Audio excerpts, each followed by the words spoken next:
When wiring a lift station that meets the requirements for a residential installation in a non-residential area, and the presence of floor drains, as per Code Section WAC 296.46b 501(1), reclassifies the area but the pumps are not listed for Class 1, several solutions exist. It's important to note that all wiring methods must meet Class 1 requirements. The pump becomes the primary area of concern. Firstly, install a Class 1 listed pump. Replacing the existing pump with one that meets the Class 1 listing requirements is a straightforward solution. This ensures compliance with hazardous location standards. Secondly, consider sealing the floor drains. Completely sealing the floor drains would remove the reclassification trigger, allowing the use of a non-Class 1 pump. However, this may not be practical or desirable, as the drains likely serve a purpose for water removal and equipment maintenance. Thirdly, obtain a variance from the local building authority. Contacting the local building authority and requesting a variance to the requirement for a Class 1 pump is another possibility. You may need to demonstrate that the current pump is adequate for the application and that there is no risk of explosion or ignition.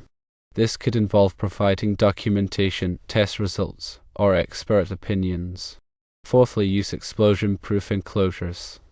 Enclosing the pump and wiring in explosion-proof enclosures can mitigate the risk of ignition, allowing the use of a non-Class 1 pump. However, this may be costly and impractical, as explosion-proof enclosures are significantly more expensive than standard enclosures. Fifthly, explore a different pump location. Investigate the possibility of installing the pump in an unclassified area. This may require additional piping or modifications to the building layout. Moving the pump to a safe location would eliminate the need for Class 1 equipment in the lift station itself. In addition to these solutions, it's crucial to consider several other factors. All electrical wiring methods must still meet the requirements for Class 1 hazardous locations, even if a non-Class 1 pump is used with other mitigation measures. This includes using explosion-proof wiring, conduit, and fittings as specified by the National Electrical Code (NEC). Consult with local building and electrical inspectors to ensure that your solution complies with all applicable regulations. Local codes may have specific requirements or interpretations that differ from the NEC or state regulations. Finally, always prioritize the safety of personnel and property when making decisions regarding hazardous locations.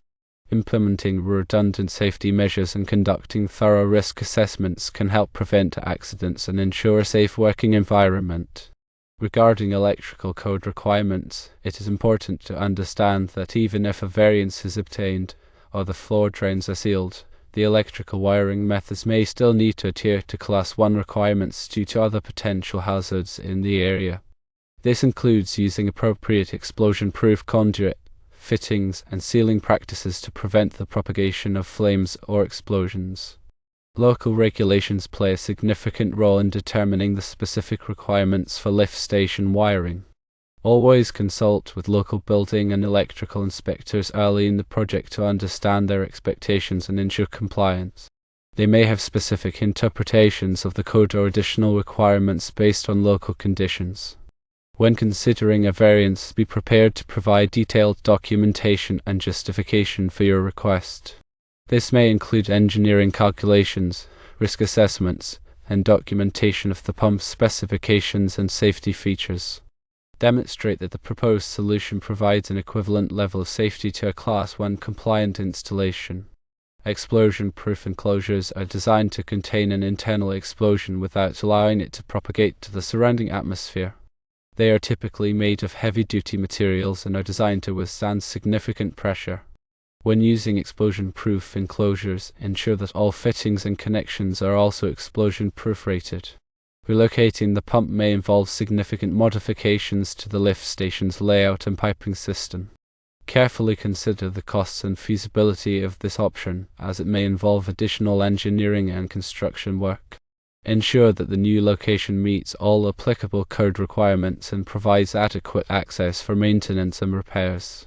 When selecting a Class 1 listed pump, verify that it is suitable for the specific application and operating conditions. Consider factors such as flow rate, head pressure, fluid type, and temperature.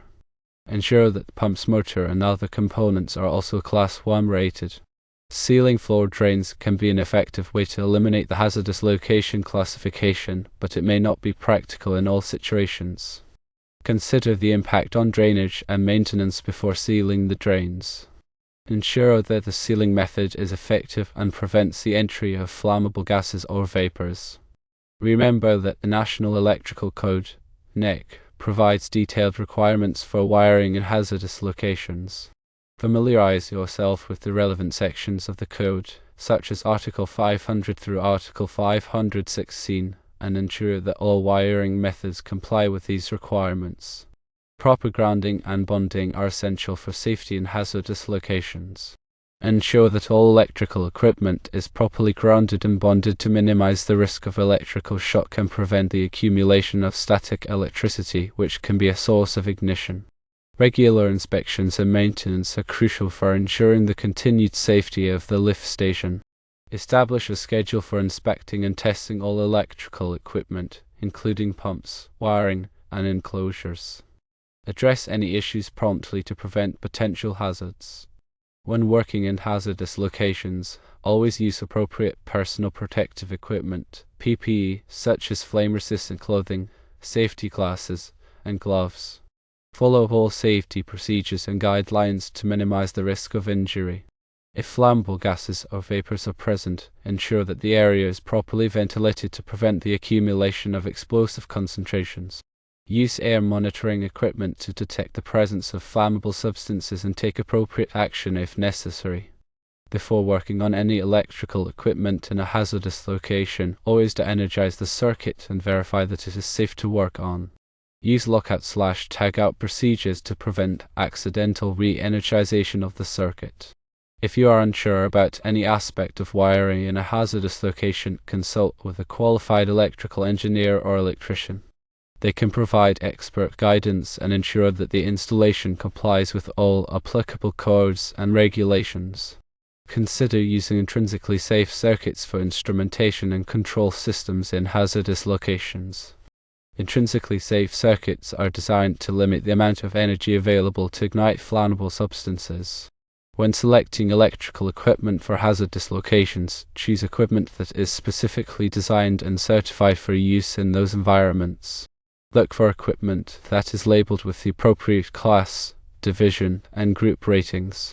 Ensure that all personnel who work in or around the lift station are properly trained in the hazards associated with hazardous locations and the safety procedures that must be followed. Conduct regular training sessions to reinforce these concepts and ensure that everyone is aware of the risks. Keep accurate records of all inspections, maintenance, and repairs performed on the lift station's electrical equipment. This documentation can be helpful for troubleshooting problems and demonstrating compliance with regulations. Be aware of the potential for changes in the classification of hazardous locations over time. Factors such as changes in the process, equipment modifications, or new regulations can affect the classification of an area. Regularly review the classification of all areas and update the electrical installation as necessary. When selecting wiring methods for hazardous occasions, consider factors such as the type of flammable substance present, the temperature rating of the wiring, and the mechanical protection required. Use wiring methods that are specifically approved for use in hazardous locations. Consider using remote monitoring and control systems for lift stations and hazardous locations. These systems allow operators to monitor and control the lift station from a safe distance, reducing the need for personnel to enter the hazardous area. When installing electrical equipment in hazardous locations, pay close attention to the manufacturer's instructions and recommendations. Follow these instructions carefully to ensure that the equipment is installed correctly and operates safely. Consider using surge protection devices to protect electrical equipment in hazardous locations from voltage transients and surges. These devices can help prevent equipment damage and reduce the risk of ignition. When selecting lighting fixtures for hazardous locations, choose fixtures that are specifically designed and certified for use in those environments. Look for fixtures that provide adequate illumination and are resistant to the corrosive effects of the environment. Consider using explosion-proof heaters or cooling systems in hazardous locations to maintain a comfortable working environment. Ensure that these systems are properly designed and installed to prevent the risk of ignition. When working with flammable liquids or gases, take precautions to prevent spills and leaks. Clean up any spills immediately and dispose of the waste properly. Consider using secondary containment systems to prevent spills from spreading. When performing hot work, such as welding or cutting in hazardous locations, follow strict safety procedures to prevent the risk of ignition. Obtain a hot work permit before starting any hot work and ensure that the area is properly ventilated and monitored for flammable substances. When storing flammable materials in hazardous locations, follow all applicable regulations and guidelines. Store the materials in approved containers and ensure that the storage area is properly ventilated and protected from ignition sources. Be aware of the potential for static electricity to build up on non-conductive materials in hazardous locations. Take precautions to prevent the accumulation of static electricity, such as grounding and bonding non-conductive materials. When using portable electrical equipment in hazardous locations, ensure that the equipment is intrinsically safe or explosion-proof rated. Inspect the equipment regularly for damage and replace any damaged equipment immediately. Consider using a fire suppression system in hazardous locations to extinguish fires quickly and prevent them from spreading. Ensure that the fire suppression system is properly designed and maintained.